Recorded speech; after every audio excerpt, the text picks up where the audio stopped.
membuat gambarnya adalah tim Bintang Indonesia. Kita mulai ya teman-teman. Nabi Ibrahim, Siti Hajar, dan bayi kecil Ismail melakukan perjalanan menuju Mekah. Setelah berminggu-minggu, akhirnya mereka tiba di Mekah. Lalu Nabi Ibrahim pun bersiap-siap untuk meninggalkan Siti Hajar dan putranya Ismail. Betapa sedihnya Siti Hajar karena ditinggalkan di sebuah daerah yang tandus. Sepanjang mata memandang hanyalah hamparan pasir. Siti Hajar memegang pakaian Nabi Ibrahim sambil menangis sedih. Lalu Nabi Ibrahim pun berkata kepada Siti Hajar, "Bertawakallah kepada Allah yang telah menentukan kehendaknya. Percayalah kepada kekuasaan dan rahmatnya. Jika bukan karena Allah, aku tidak akan meninggalkan kalian di sini. Percayalah, wahai istriku, Allah akan melindungi kalian.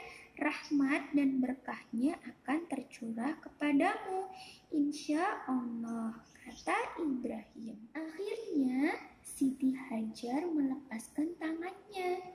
Dia merelakan suaminya pergi meninggalkan mereka berdua.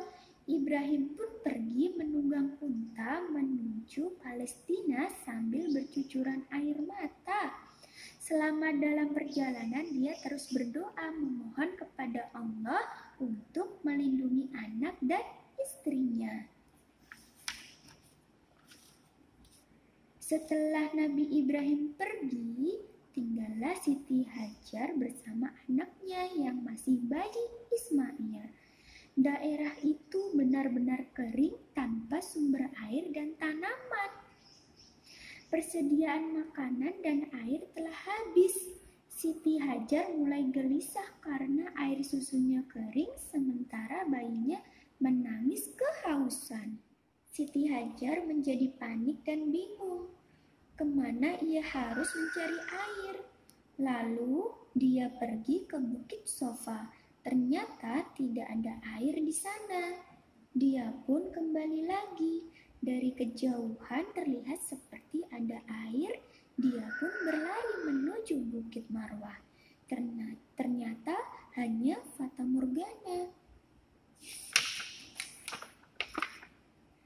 Siti Hajar terus bolak-balik antara Bukit Sofa dan Bukit Marwah selama 7 kali, tetapi dia tetap tidak menemukan sumber air. Siti Hajar benar-benar kehabisan tenaga. Dia mulai putus asa. Tiba-tiba datanglah malaikat Jibril. "Kepada siapa engkau titipkan?" tanya malaikat Jibril. "Hanya kepada Allah," kata Siti Hajar. "Jika demikian, maka engkau telah dititipkan kepada Yang Maha Pengasih yang akan melindungimu dan mencukupkan keperluan hidupmu." Lalu Siti Hajar diajak ke sebuah tempat. Di sana Jibril menginjakkan kakinya. Setelah itu juga dengan kuasa Allah air menyembur keluar. Itulah air Zam-Zam. Masya Allah. Betapa bahagianya Siti Hajar karena akhirnya dia menemukan air. Siti Hajar pun segera meminum air Zam-Zam. Begitu pula Ismail lahap meminum air karena kehausan. Munculnya sumber air telah menarik burung-burung untuk datang. Suku Zurhum yang sedang berkemah melihat tanda-tanda air itu. Mereka pun segera mendatangi tempat burung-burung berada. Akhirnya mereka membuat tenda di dekat tempat Siti Hajar. Tempat itu pun menjadi ramai. Siti Hajar dan Ismail tidak kesepian lagi. Alhamdulillah, sudah selesai ya teman-teman. Semoga bermanfaat ya cerita dari